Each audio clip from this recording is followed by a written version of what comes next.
Voilà, bienvenue à chacun, bienvenue à ceux qui nous visitent peut-être pour la première fois. On est content de voir Philippe qui est revenu et on veut également souhaiter la bienvenue à ceux qui n'ont pas le privilège de pouvoir se joindre à nous mais qui vont nous suivre par la chaîne YouTube de l'Église. Voilà, soyez chacun les bienvenus et je voudrais introduire juste ce culte par le psaume 100, verset 5. « Car l'Éternel est bon, sa bienveillance dure toujours, et sa fidélité de génération en génération. » Et je vous invite à prier. Seigneur notre Dieu, merci Seigneur pour ces moments que tu nous donnes de pouvoir nous retrouver tous ensemble, pour nous retrouver dans ta maison, pour te louer, pour t'adorer de tout notre cœur, Seigneur. Merci parce que tu es notre Sauveur, tu es notre Seigneur. Et Seigneur, nous voulons te remettre ces moments qui soient pour ta gloire, pour ton honneur. Nous voulons également te remettre tous nos frères et sœurs qui n'ont pas eu ce privilège à cause de la maladie et diverses raisons, vraiment que tu puisses les fortifier, les renouveler. Et nous voulons te remettre également tous les cultes qui auront lieu à travers les différentes nations, que tout soit pour ta gloire, Seigneur. Et nous voulons avoir une pensée pour nos frères et sœurs qui sont dans la persécution, vraiment, Seigneur, que tu puisses les garder et les renouveler. Dans le beau nom de Jésus, notre Sauveur. Amen. Et je vous invite à vous lever pour chanter ce premier cantique. Dieu est bon.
En tout temps, à travers la nuit, sa lumière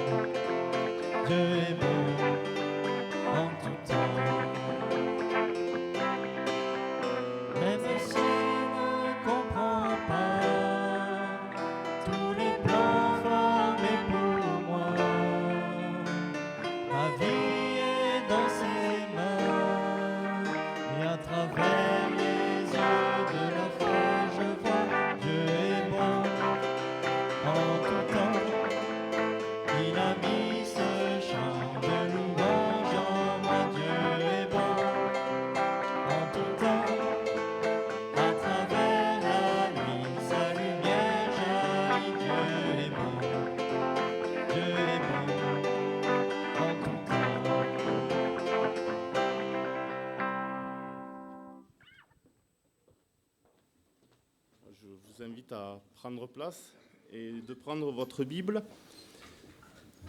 Et nous lirons le psaume 121. Psaume 121. Je lève les yeux vers les montagnes. D'où me viendra le secours ? Le secours me vient de l'Éternel qui a fait les cieux et la terre. Il ne permettra pas que ton pied chancelle, celui qui te garde ne sommeillera pas. Voici, il ne sommeille ni ne dort, celui qui garde Israël.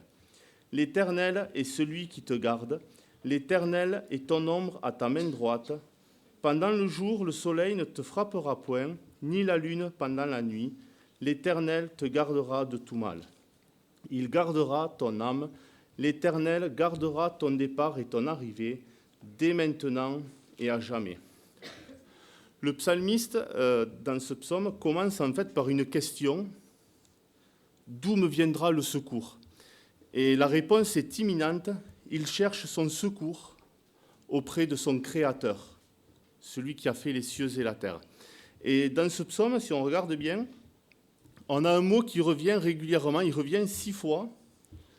C'est le mot « garder », avec 2 conjugaisons différentes. On a le présent, celui qui te garde, celui qui garde, et ensuite on a le futur, gardera, l'Éternel te gardera de tout mal. Donc on a le présent, parce que le Seigneur nous garde aujourd'hui, et le futur, demain jusqu'à la fin, et le verset 8 conclut en fait ces deux conjugaisons, dès maintenant et à jamais. Et je vous propose de chanter ces 2 cantiques, « Mon secours est en toi » et ensuite « Il me gardera ». Et je vous invite à vous lever pour chanter ces 2 cantiques.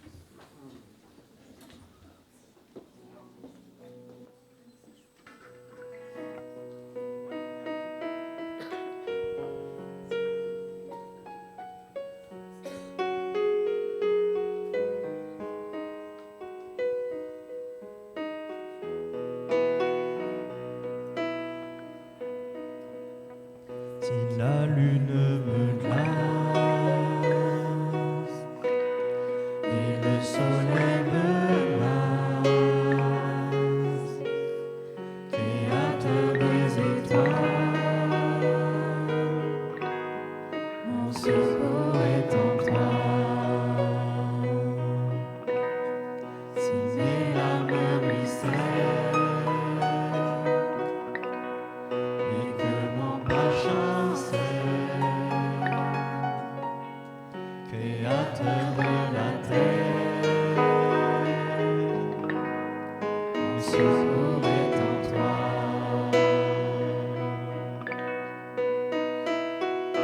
Je lève les yeux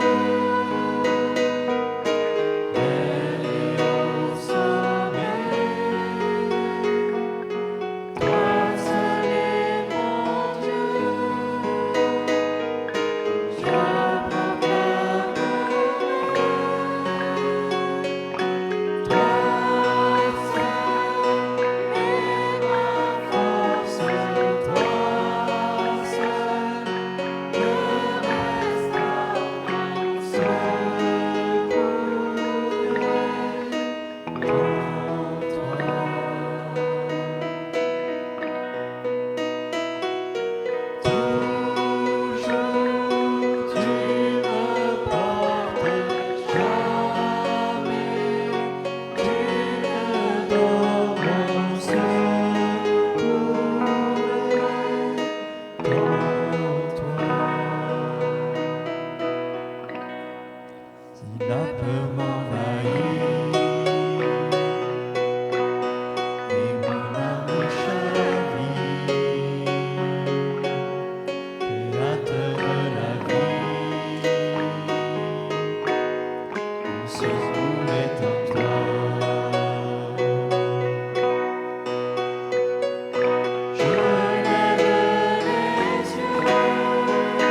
car mon Sauveur m'aime tant, il me gardera. Et je vous invite à avoir un moment de prière, des prières d'adoration, des prières d'adoration, de reconnaissance, courtes et à haute intelligible voix, et puis je terminerai. Toute notre louange, toute notre adoration, parce que tu es celui qui nous a aimés. Nous voulons te louer, t'adorer de tout notre cœur, Seigneur, parce que quel réconfort, Seigneur, de pouvoir lire « D'où me viendra le secours ?» Le secours me vient de l'Éternel, le secours me vient du Créateur, le Créateur de l'infiniment petit, de l'infiniment grand. Seigneur, c'est un privilège de pouvoir placer nos vies en toi, Seigneur, mais bien plus, comme nous l'avons chanté, mon Sauveur m'aime tant. Seigneur, merci pour ton amour immense. Seigneur, merci pour cette espérance que tu nous donnes à chacun, Seigneur. Dans le bon nom de Jésus. Amen. Amen. Ce matin, nous avons le privilège, puisque nous allons avoir le témoignage de Sarah. Et c'est une façon également d'adorer notre Seigneur. C'est également à travers le témoignage de voir ce que Dieu fait dans la vie de chacun. Du coup, Sarah, à toi.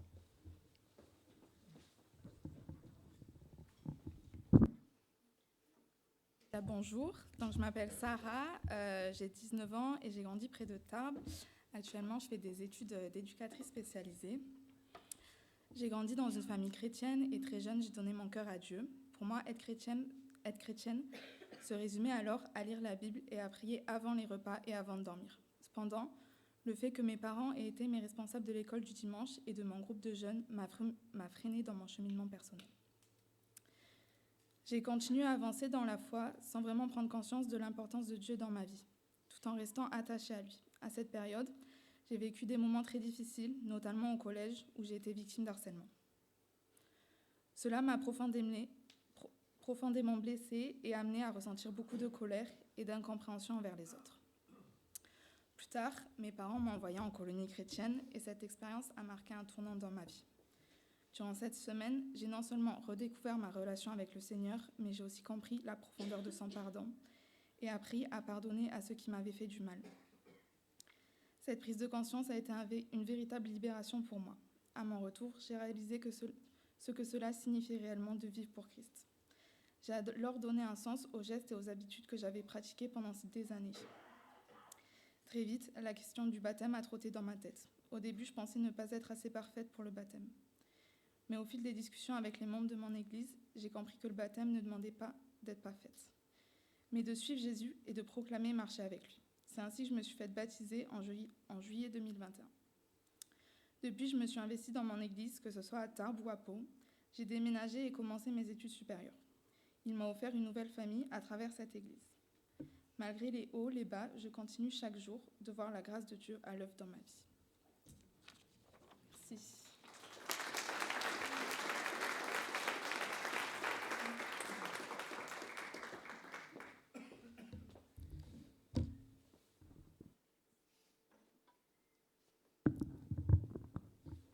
Merci Sarah. C'est beau de voir ce que le Seigneur fait dans la vie de chacun. Il y a un autre moyen de louer le Seigneur, c'est par le moyen de l'offrande. L'offrande, il n'y a aucune obligation de donner. C'est un choix personnel entre Dieu et chaque personne. Le but étant de le faire de bon cœur. Et le Seigneur, ce qu'il souhaite, c'est qu'on lui donne notre cœur, premièrement. Et c'est ce que Paul nous parle dans la collecte, dans la deuxième épître aux Corinthiens, comme on a pu le voir les différents mardis. Et ce qu'on lit dans 2 Corinthiens 8 au verset 5. Donc c'est l'exemple en fait des églises de Macédoine. Et c'est plus que nous n'avions espéré. Ils se sont d'abord donnés eux-mêmes au Seigneur et à nous par la volonté de Dieu. Ils se sont d'abord, on a le mot d'abord, qui nous montre que, voilà, premièrement, ils se sont donnés au Seigneur avant de donner. Et du coup, je demanderai aux deux frères, Paul et Guillaume, de passer. Pendant ce temps, nous chanterons « Je te donne tout ». Et si on remarque bien dans ce chant, je te donne tout, c'est je te donne mon cœur. On voit dans ce chant, premièrement, je te donne mon cœur.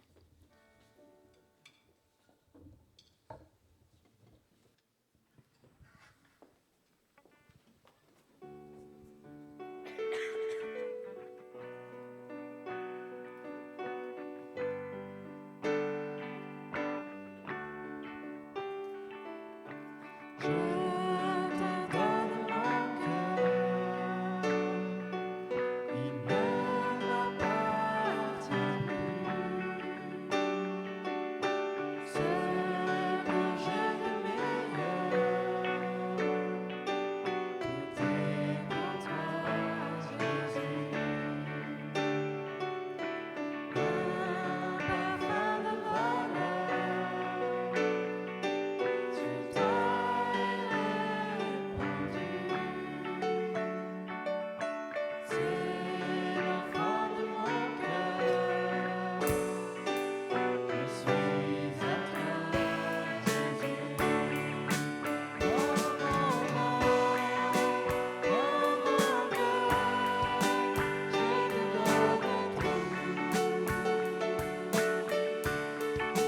Oh ma vie, me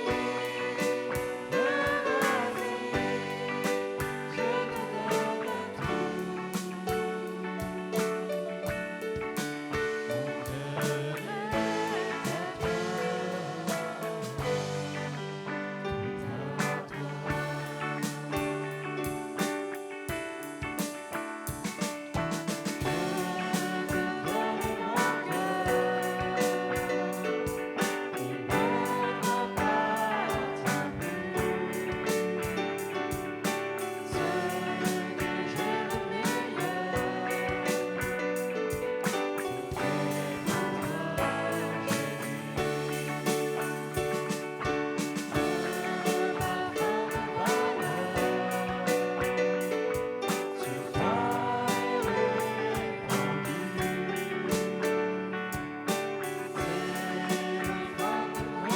je te donne tout. Mon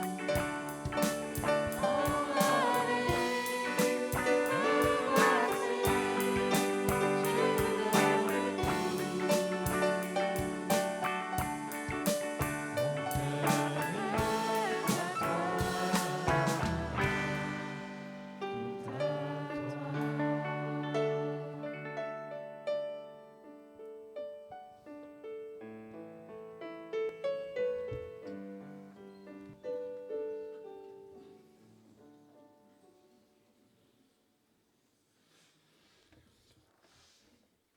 Nous arrivons au moment de la Sainte Seine et je vous invite à prendre votre Bible dans l'épître de Paul à Tite et nous lirons le chapitre 2 du verset 11 au verset 14. Verset 11. La grâce de Dieu, source de salut pour tous les hommes, a été manifestée. Elle nous enseigne à renoncer à l'impiété, aux désirs de ce monde et à vivre dans le siècle présent d'une manière sensée, juste et pieuse, en attendant la bienheureuse espérance et la manifestation de la gloire de notre grand Dieu et Sauveur, le Christ Jésus. Il s'est donné lui-même pour nous, afin de nous racheter de toute iniquité et de se faire un peuple qui lui appartienne, purifié par lui et zélé pour les œuvres bonnes. La grâce de Dieu, ce cadeau merveilleux que Dieu nous a offert. Et c'est ces symboles, le pain et la coupe que nous allons partager. C'est pour se souvenir de l'amour parfait, du grand amour de notre Seigneur, du sacrifice que notre Sauveur a accompli une fois pour toutes à la croix, afin d'être racheté et de vivre pleinement cette espérance en Jésus-Christ. Et comme il nous le dit, en attendant la bienheureuse espérance et la manifestation de la gloire de notre grand Dieu et Sauveur. Parce qu'un jour, il reviendra nous chercher et nous passerons l'éternité avec lui. Et je vous invite à chanter ce cantique au calvaire.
Les symboles que nous allons prendre sont réservés à tous ceux qui ont accepté Jésus-Christ dans leur vie et qui en ont également témoigné par les eaux du baptême, et afin de faciliter la distribution je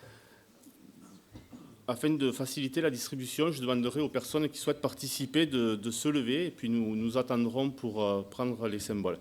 Et je demanderai aux 3 frères de venir pour distribuer.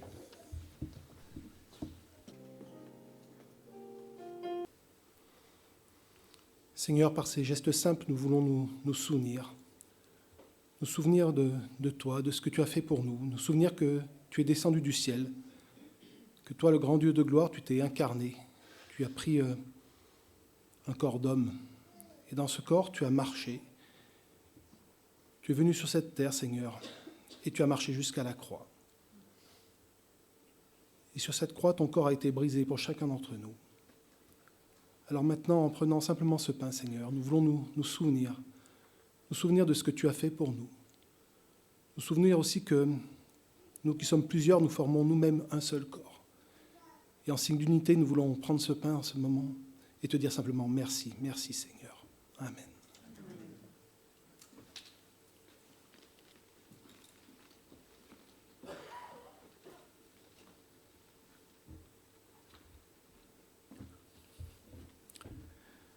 Seigneur, aussi, quand tu as été au bout, quand les soldats t'ont crucifié, c'est parce qu'il le fallait, et tu as voulu le faire, Seigneur, parce que tu savais que sans donner ta vie, il n'y avait pas de pardon pour les péchés, parce que le péché méritait la mort, Seigneur. C'était la justice divine, et aucun de nous n'aurait pu survivre à cette justice. Et tu savais qu'il n'y avait que toi qui pouvait à la fois donner ta vie et nous la rendre, nous la donner, nous la racheter. C'est notre Dieu, tu as accompli les choses parfaitement. Le voile dans le temple s'est déchiré, on a pu à nouveau avoir accès auprès du Père, et tu es notre porte. Seigneur Jésus, et le sang que tu as donné, dans le sang cette vie. Alors Seigneur, on veut se rappeler, parce que tu nous l'as demandé, c'est un honneur, une grâce que tu nous fais de pouvoir le faire jusqu'à ton retour. Alors Seigneur, merci. Amen.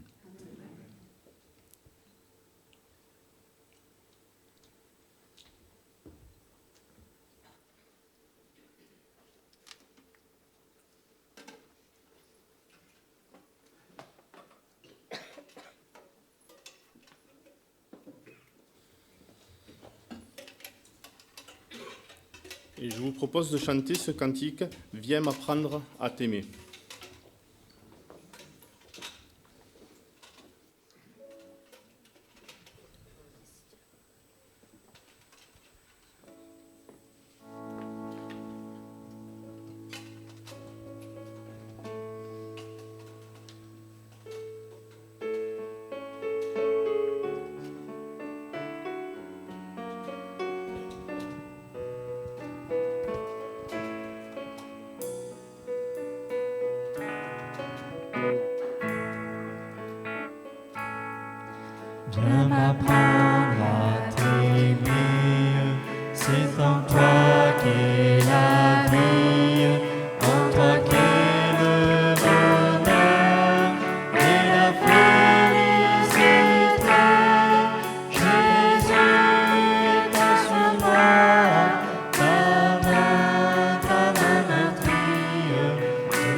Juste avant de laisser la place à Benjamin pour le message, j'ai lu un verset l'autre jour qui m'a beaucoup plu et je vais vous le partager dans le psaume 119 au verset 18.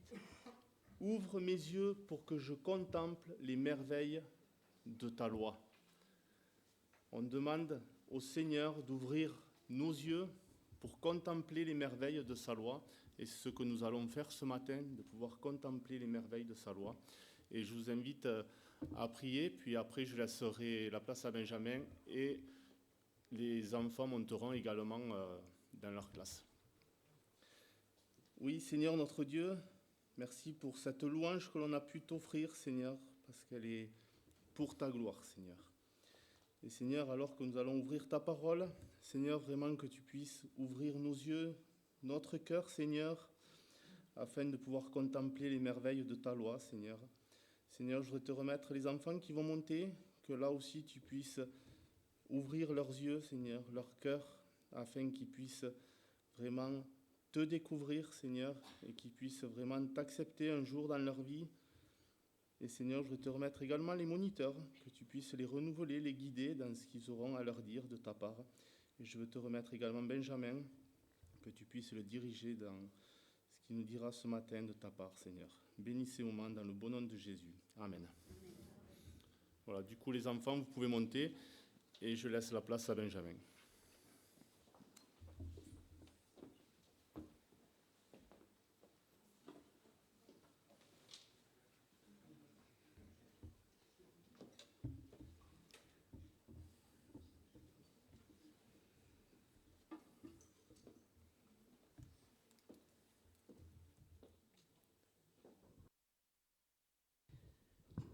Bonjour à tous. Merci Ludo de nous avoir conduits dans ce moment de louange et d'adoration. Si vous prenez la route en direction de la vallée d'Ossau, vous allez arriver dans le village de Gand, vous connaissez peut-être. Et dans ce village, il y a une brasserie qui se trouve sur la place de la mairie qui s'appelle le Carton Rouge.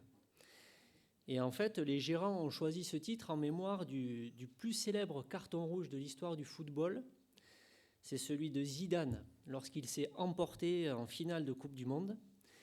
Et donc, sur les murs de ce restaurant, vous pouvez voir toutes les photos de la scène avec les articles de presse de l'époque, etc. Et il y a une photo qui m'a particulièrement marqué. En fait, on voit Zidane de dos qui rentre au vestiaire et qui passe juste à côté de la Coupe du Monde. Il est en train de se défaire un bandage qu'il a à la main. Et donc, voilà, on voit que c'est vraiment la fin pour lui, puisque il ne pourra pas atteindre son objectif ce soir et ça sera la fin de sa carrière. Il va terminer sur un échec. Et si le Seigneur nous donnait la possibilité de refaire le match de notre vie, qu'est-ce que vous changeriez ?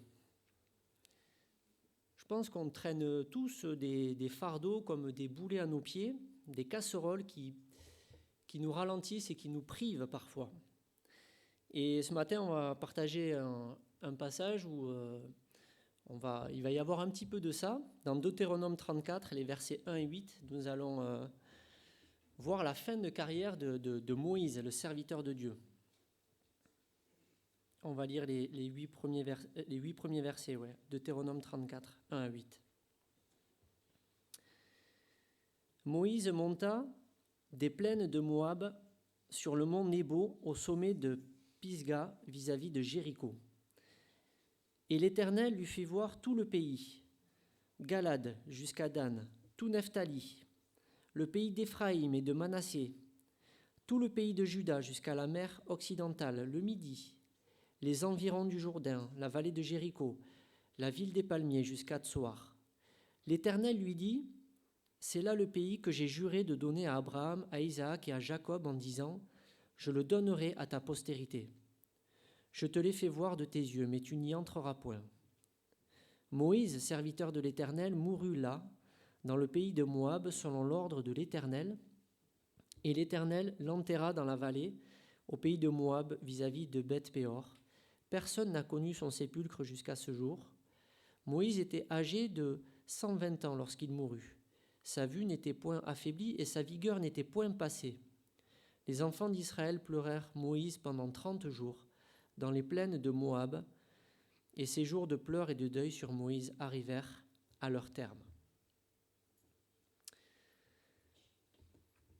Voilà donc pour ce passage, et il est possible que vous puissiez trouver cette scène un peu cruelle. Et là, à ce moment-là, on est vraiment sur un point de bascule de l'histoire du peuple d'Israël.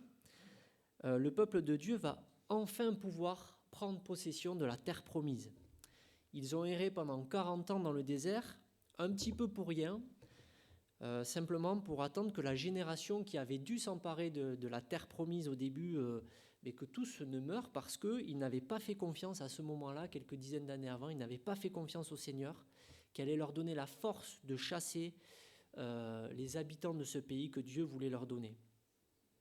Et donc, cette scène peut paraître un peu cruelle parce que Moïse, lui, a toujours fait confiance au Seigneur.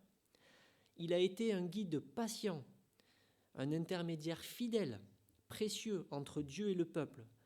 Mais l'Éternel ne l'autorise pas à ce qu'il fasse partie du voyage, de la conquête du pays promis. Et ça paraît un peu cruel parce que Dieu demande à Moïse, son serviteur, de monter sur la montagne pour admirer le territoire qu'il va donner à son peuple.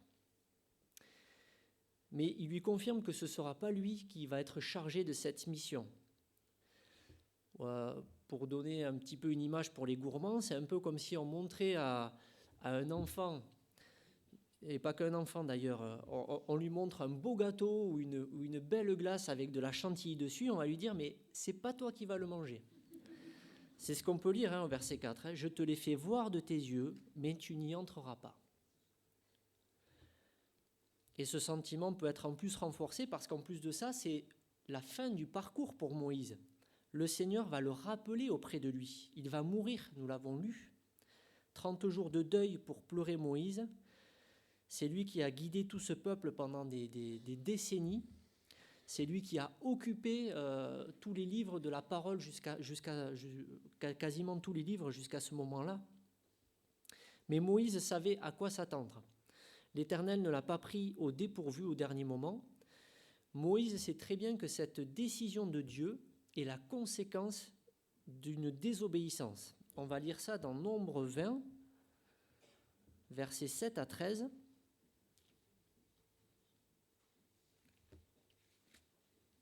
Nombre 20, 7 à 13.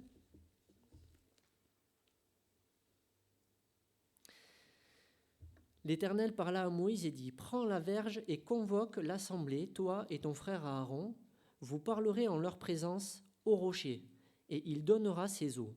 Tu feras sortir pour eux de l'eau du rocher, et tu abreuveras l'assemblée et leur bétail. » Moïse prit la verge qui était devant l'Éternel, comme l'Éternel le lui avait ordonné. Moïse et Aaron convoquèrent l'assemblée en face du rocher, et Moïse leur dit « Écoutez donc, rebelles, est-ce de ce rocher que nous ferons sortir de l'eau ?» Puis Moïse leva la main et frappa 2 fois le rocher avec sa verge. Il sortit de l'eau en abondance. L'assemblée but et le bétail aussi. Alors l'Éternel dit à Moïse, « Parce que vous n'avez pas cru en moi pour me sanctifier aux yeux des enfants d'Israël, vous ne ferez point entrer cette assemblée dans le pays que je lui donne. » Voilà donc le péché que Moïse a commis. Il est assez subtil, mais pourtant il est bien là. On pourrait presque dire que c'est un carton rouge un peu sévère, on dit ça des fois dans le sport. En fait, au lieu de parler au rocher pour que l'eau sorte et abreuve le peuple, c'était ça la consigne de Dieu, Moïse a parlé au peuple pour lui faire des reproches. Et dans son emportement, il s'est servi du bâton symbolisant la puissance divine pour frapper le rocher plusieurs fois, comme pour exprimer sa colère et son agacement. Alors, ce n'était pas un coup de boule qu'il a mis, mais c'était un peu la même idée. Il s'est énervé. Ce n'était pas la consigne. Et donc, l'arbitre éternel siffle faute. Carton rouge. Même si ce n'est pas un carton rouge immédiat, il est à retardement. Alors, qu'est-ce que nous dit cette scène? Que pouvons-nous tirer comme enseignement? Pour moi, il y a vraiment 3 points qui m'ont particulièrement frappé. La première chose qui m'interpelle dans la scène que nous avons lue, lorsque Dieu le fait monter sur la montagne pour lui faire voir le pays et lui dire que ce n'est pas lui qui va le faire entrer, la première chose qui me frappe, c'est que Moïse ne conteste pas. Il respecte la décision de Dieu. Il n'a pas de réaction passionnée, pas de tentative de négociation. C'est vrai que ça arrive que les arbitres soient obligés d'adresser des sanctions, des cartons rouges ou d'autres sanctions, si les règles du jeu ne sont pas respectées. C'est fait pour permettre au jeu d'être vraiment cadré et d'être pratiqué de la bonne manière, et parce que nous ne sommes pas toujours en maîtrise de nos réactions et de nos actions. Mais encore faut-il que les décisions soient respectées. On sait qu'il peut y avoir des sports, le foot justement, où les décisions de l'arbitre ne sont pas toujours accueillies avec repentance et humilité par les joueurs. Il y a des sports où les décisions sont mieux respectées. Et si on regarde la parole, on se rend compte que Moïse, certainement qu'il a changé au fil des années. Sa relation intense avec Dieu l'a sans doute assagi. Parce qu'on sait que Moïse, à la base, c'est pourtant quelqu'un qui a un caractère de contester facilement. Il sait faire. Il a contesté plusieurs fois devant Dieu lors de son appel, à 4 reprises. Il trouve des arguments pour essayer d'échapper à sa destinée. Il a aussi plusieurs fois contesté avec Dieu dans le désert, très souvent pour lui demander de revenir sur ses décisions que Dieu a prises vis-à-vis du peuple. On peut prendre un exemple dans Exode 32, versets 9 à 14, c'est assez révélateur. Exode 32, 9, 14.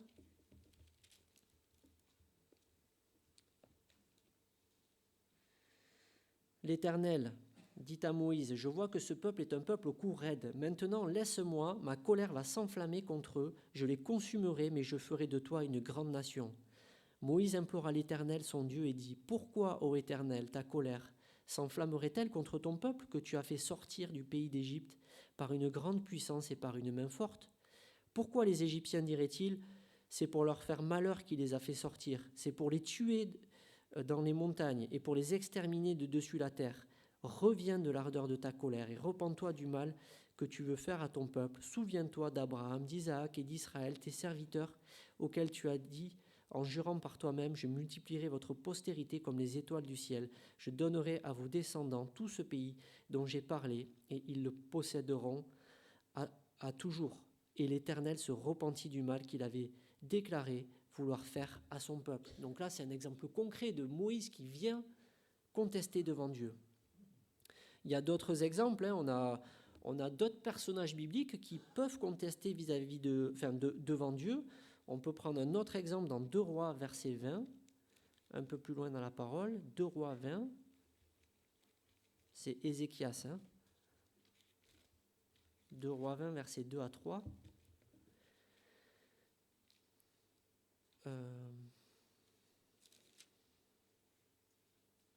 Ézéchias tourna son visage contre le mur et fit cette prière à l'Éternel. « Ô Éternel, souviens-toi que j'ai marché devant ta face avec fidélité et intégrité de cœur et que j'ai fait ce qui est bien à tes yeux. » Et Ézéchias répandit d'abondantes larmes. Ésaïe, qui était sorti, n'était pas encore dans la cour lorsque la parole de l'Éternel lui fut adressée en ces mots. « Retourne et dis à Ézéchias, chef de mon peuple, ainsi parle l'Éternel, le Dieu de David ton père, j'ai entendu ta prière, j'ai vu tes larmes, voici je te guérirai le 3e jour et tu monteras à la maison de l'Éternel. » Donc là aussi, un exemple de contestation où Dieu donne accès à la contestation. On sait que Paul aussi a demandé au Seigneur la grâce d'être délivré de cette maladie mystérieuse qu'il avait, peut-être aux yeux. Dieu peut accorder parfois sa grâce, mais pas toujours. On le voit avec Paul. Il lui a répondu « Ma grâce te suffit ». En tout cas, il ne semble pas interdit de demander, mais il faut avoir la bonne attitude de cœur, toujours dans l'intérêt de la gloire de Dieu, et surtout par amour pour les autres. Mais ici, Moïse semble ne même pas essayer, comme s'il acceptait de servir d'exemple aussi pour le peuple. Lui qui est humble de cœur ne veut pas profiter d'une sorte de passe-droit, puisque ce n'est pas le sens de la loi mosaïque, celle que l'Éternel a donnée à son peuple par l'intermédiaire de Moïse lui-même. Il aurait pu, c'est vrai, rappeler que son emportement aux eaux de Mériba que nous avons lu, c'était quelque chose de passager, comme ça nous arrive à tous. Il aurait pu mettre en avant son stress de la gestion du peuple. Il aurait pu rappeler que la Bible elle-même vante sa patience. Dans Nombre 12.3, il est quand même écrit « Or Moïse était un homme fort patient, plus qu'aucun homme sur la surface de la terre. » Et on se dit, c'est quand même un comble de punir celui qui est le plus patient, juste pour ce petit excès, ce petit manque de contrôle. C'est donc le premier enseignement sur lequel nous pouvons nous arrêter ce matin.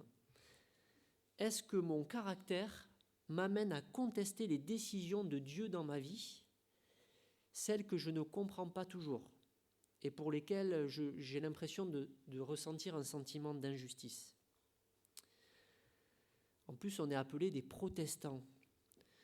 Bon, il faut se méfier toujours des étiquettes, mais des fois, on doit vous dire aussi à vous, mais tu es protestant, mais ça c'est bien, il faut protester. On aime bien ça en France. Mais je me souviens, Alain Larrey nous avait rappelé d'où vient ce terme. Cela signifie témoigner devant, protester, témoigner devant. Et donc, plutôt que le comprendre comme une revendication orgueilleuse, c'est bien l'idée que plusieurs ont dû, à certains moments de l'histoire, affirmer face à la menace de la persécution qu'ils appartenaient totalement à Christ et pas à un système religieux. C'est un témoignage qui veut glorifier Dieu, pas une philosophie de contestation systématique. Frères et sœurs, nous avons parfois des décisions, des situations que Dieu permet dans nos vies et que nous avons, c'est vrai, du mal à comprendre et à accepter. Et peut-être que vous êtes en train de lutter avec le Seigneur aujourd'hui même. Peut-être que vous lui dites, mais pourquoi tu permets ça ? C'est pas logique, c'est pas juste. On peut se sentir frustré. Et donc, comment est-ce que je gère mes réactions d'humeur ? Est-ce que je m'emporte facilement ? Dieu est juste. C'est notre vision qui est corrompue. En tant que père de famille, je suis parfois obligé de prendre des décisions pour mes enfants qui ne sont pas comprises. Et pourtant, je suis certain que c'est vraiment dans leur intérêt. Parfois, ils contestent parce que pour eux, ce n'est pas logique, mais c'est assurément pour leur bien. Il y a des choses qu'ils ne voient pas parce qu'ils sont pris dans l'action et qu'ils manquent de recul sur les situations. Donc ça, c'est vraiment le premier point. Savoir respecter la décision du Seigneur pour ma vie. Et si je suis amené à contester, que ce soit vraiment pour des raisons louables, dans un esprit de glorifier Dieu. Le deuxième des 3 points que nous allons voir aujourd'hui, j'aimerais attirer votre attention sur une phrase du passage que nous avons lu, à laquelle j'avais pas trop remarqué jusque-là. Pour tout vous dire, j'avais un peu toujours compris ce passage comme la fin du parcours pour Moïse qui était âgé. Il était arrivé en fait en fin de course. Et en plus donc du jugement pour sa faute aux eaux de Mériba, ça me paraissait logique que le Seigneur ait besoin de quelqu'un de plus jeune pour poursuivre ses plans. Mais en fait, ce n'est pas tout à fait exact. Regardez ce qui est écrit au verset 7 de Deutéronome 34. « Moïse était âgé de 120 ans lorsqu'il mourut, sa vue n'était point affaiblie et sa vigueur n'était point passée. » En fait, ce qu'on voit là, c'est que Moïse n'est pas mort d'une mort naturelle parce qu'il était vieux, fatigué ou épuisé. En fait, il aurait pu aller plus loin. La semaine dernière, avec Alain Morino, on a vécu l'expérience sur l'autoroute d'avoir cassé le moteur d'une voiture que mon beau-père m'avait donnée. Bon, la voiture, elle avait 382 000 km. Donc là, on peut dire qu'elle était arrivée en fin de course. Là, c'était tout à fait normal. Mais pas Moïse. Moïse, il y avait encore du carburant dans le réservoir. Il était en état de poursuivre. D'ailleurs, c'est l'Éternel lui-même qui l'a enterré, sans doute pour éviter que le peuple se mette à adorer son tombeau. La Bible ailleurs parle d'ailleurs d'une lutte entre l'ange Michael et le diable pour récupérer son corps.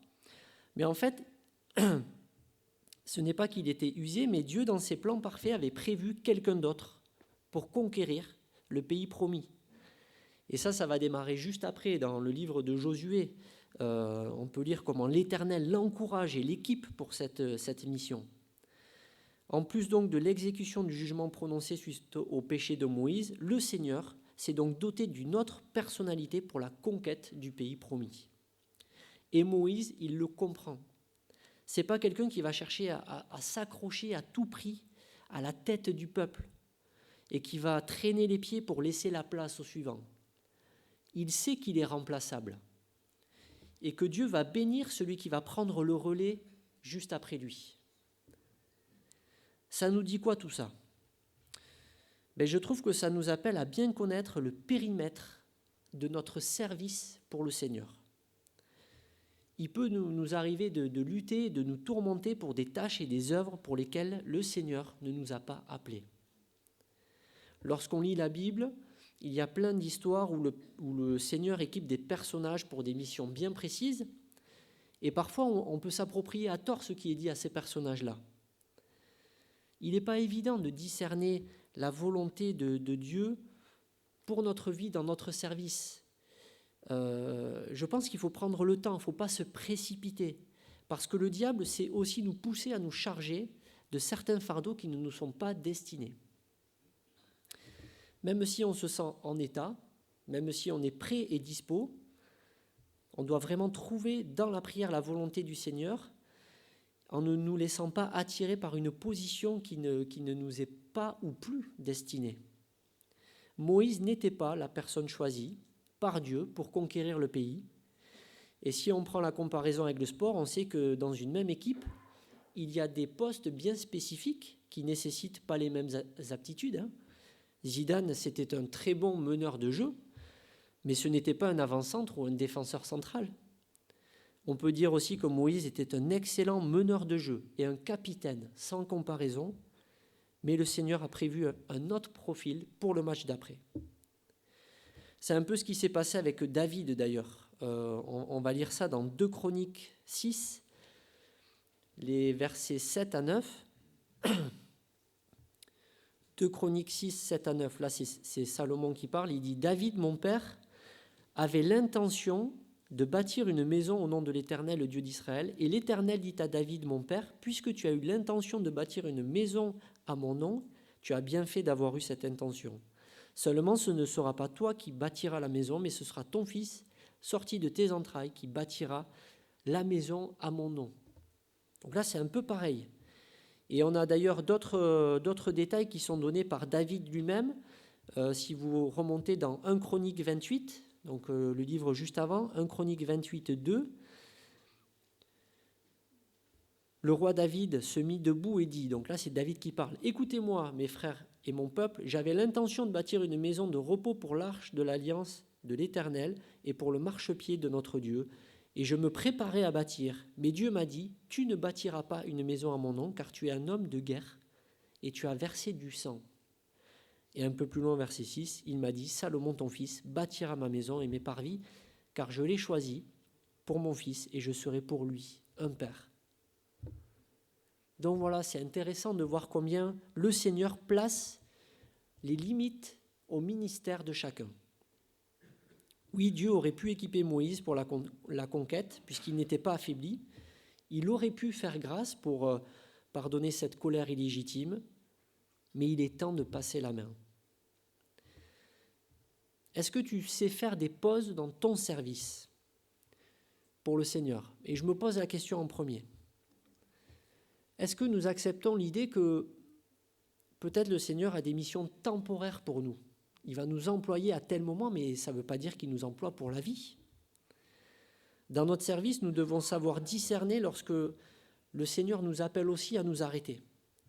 Dans le cas de Moïse, c'était la conséquence d'un péché, mais ce n'est pas toujours le cas. Nous devons toujours chercher à garder de la fraîcheur, de la sincérité, du zèle dans ce que nous faisons. Ne croyons pas qu'arrêter un service signifie forcément un échec. Au contraire, cela prouve que nous nous tenons disponibles pour d'autres missions devant le Seigneur qu'il aura préparées pour nous. Et d'ailleurs, il est intéressant de se demander si Moïse n'a pas fauté parce que justement, il s'était un petit peu trop chargé sur les épaules. Et est-ce que ça n'a pas participé à son emportement? Donc c'est vraiment quelque chose qui doit être réfléchi aussi en nous. Et nous arrivons donc au dernier point de ce matin, qui est une sorte de conclusion et de résumé de la situation que nous venons de voir. Là, il est question de la terre promise. Moïse peut discerner le pays, il ne va pas pouvoir donc y pénétrer physiquement. On a l'impression que ça laisse un goût d'inachevé. En fait, c'est ce que l'on peut penser. Son péché lui a fait rater ce chapitre qui aurait pu être l'apothéose de sa vie. La terre promise, qui évoque aussi dans la Bible l'idée d'entrer dans le repos du Seigneur. Mais plus on étudie ce texte, plus on se penche sur la vie de Moïse et sur son caractère, et plus je deviens convaincu que finalement, il se peut que pour Moïse, cela n'ait pas vraiment d'importance. Ce n'était pas forcément un trophée qu'il cherchait à soulever. Et en fait, je trouve qu'on peut parfois mal comprendre ce qu'est la terre promise. On peut placer beaucoup d'espoir dans cette réalité physique. On s'en fait un objectif. On recherche par tous les moyens une sorte de repos matériel ici-bas, une sorte de plénitude terrestre, un peu comme si on voulait à tout prix passer la frontière en se disant que le bonheur se trouve juste derrière. Mais est-ce que Moïse n'avait pas un coup d'avance? Je crois que Moïse a pu accepter aussi facilement de ne pas entrer dans le pays promis, parce qu'il savait que ce qu'il allait vivre en laissant ce monde était de loin bien meilleur pour lui.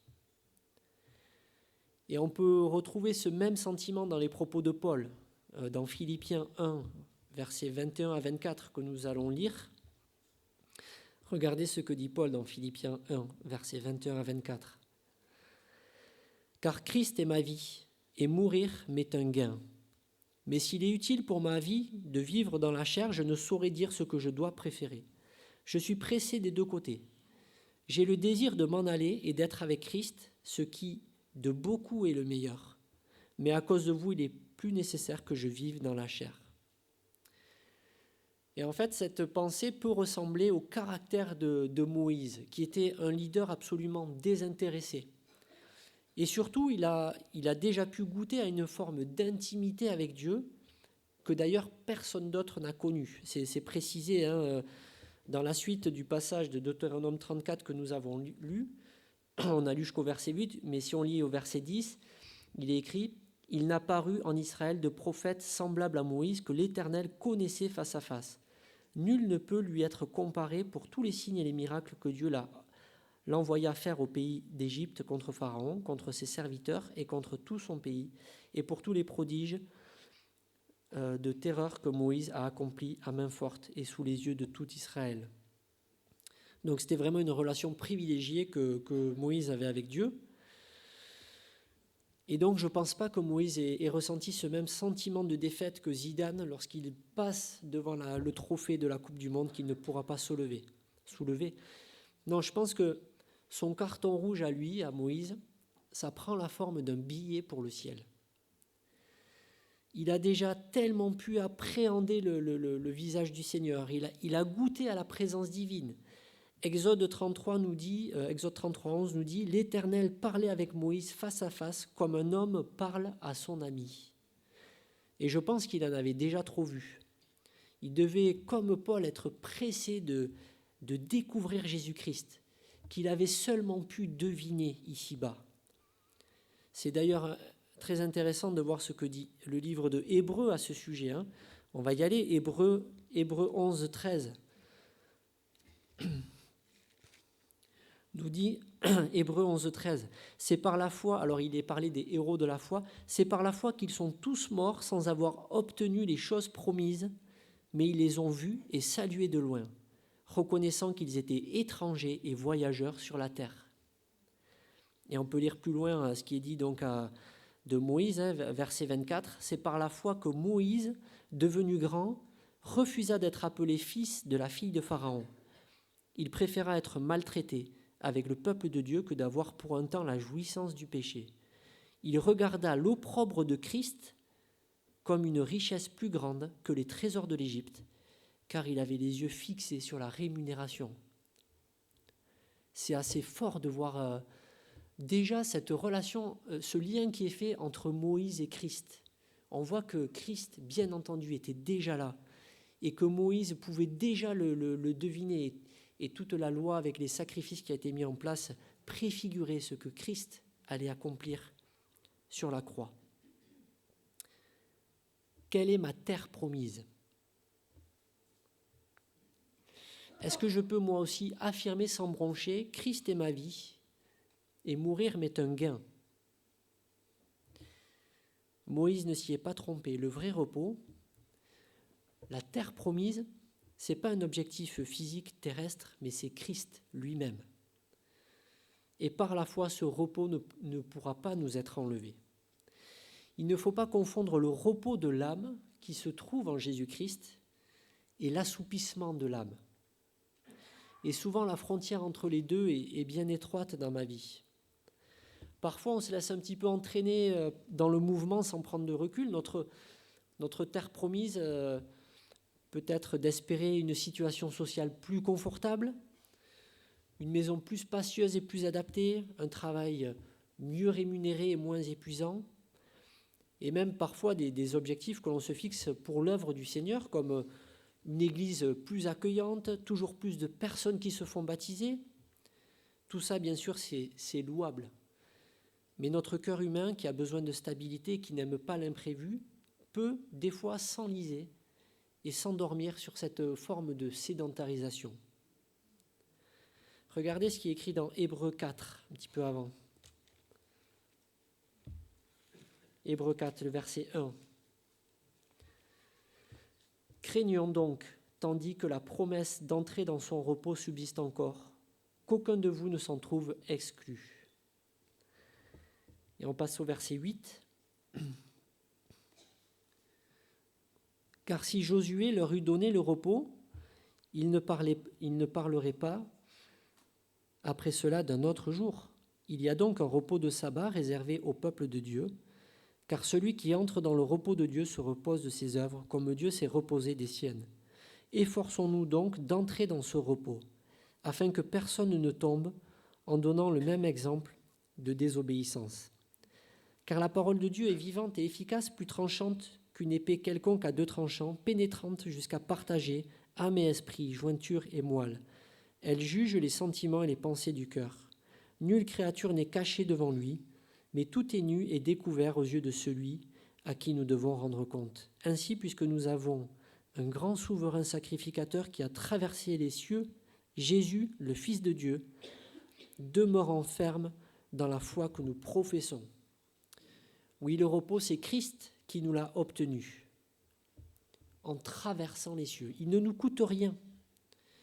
Nous ne devons pas faire d'efforts pour l'obtenir, seulement croire qu'il a pris notre place à la croix, lui le juste, Dieu incarné en homme, pour moi qui suis pécheur.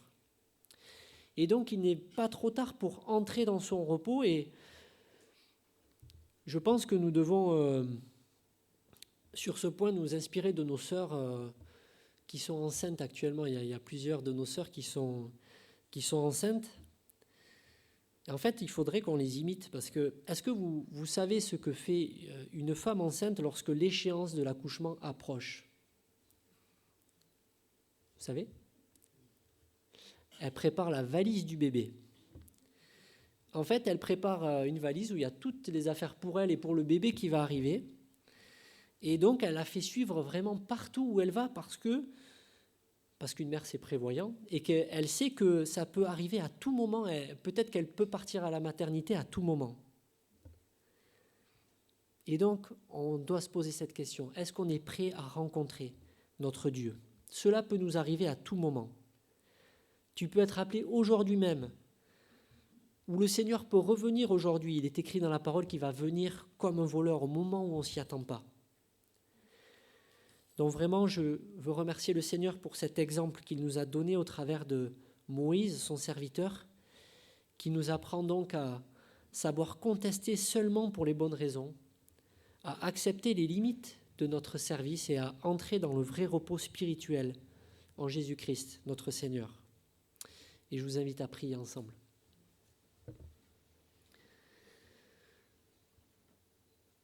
Oui, Oui, Seigneur notre Dieu, nous voulons, c'est vrai, te dire merci pour ta parole, parce que ta parole nous enseigne.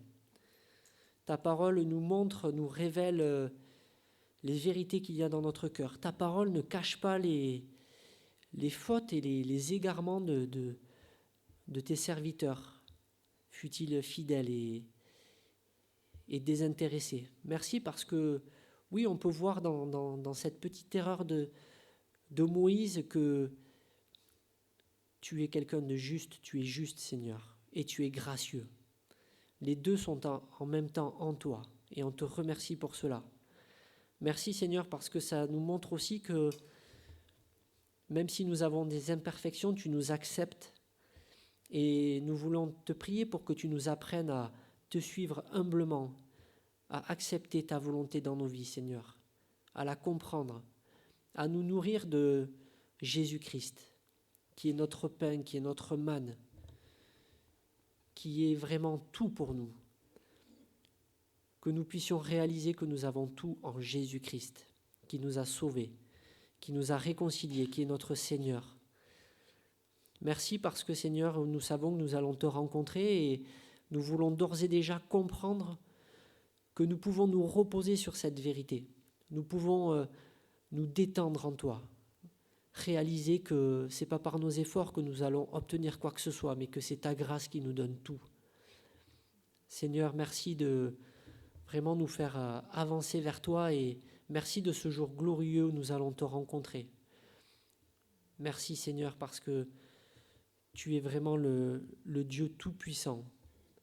Tu es celui qui nous appelle à ton service et merci de révéler à chacun la volonté, ta volonté dans nos vies pour que nous puissions être à ton service en attendant ton retour glorieux.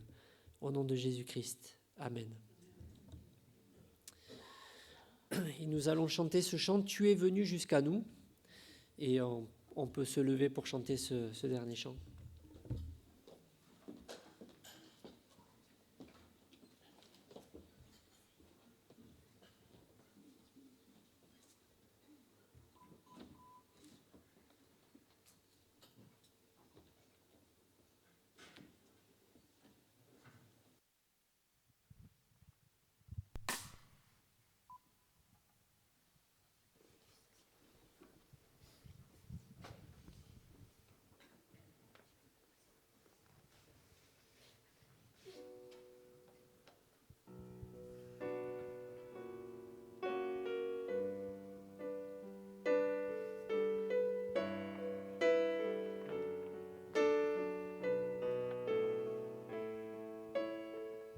Tu es venu jusqu'à nous,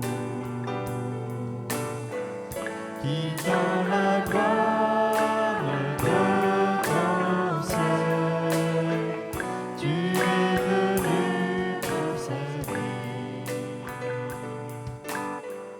donnant ta vie pour nous sauver. Dieu tout-puissant, tu nous appelles pour sainte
nous arrivons à la fin de la retransmission sur la chaîne YouTube de l'Église.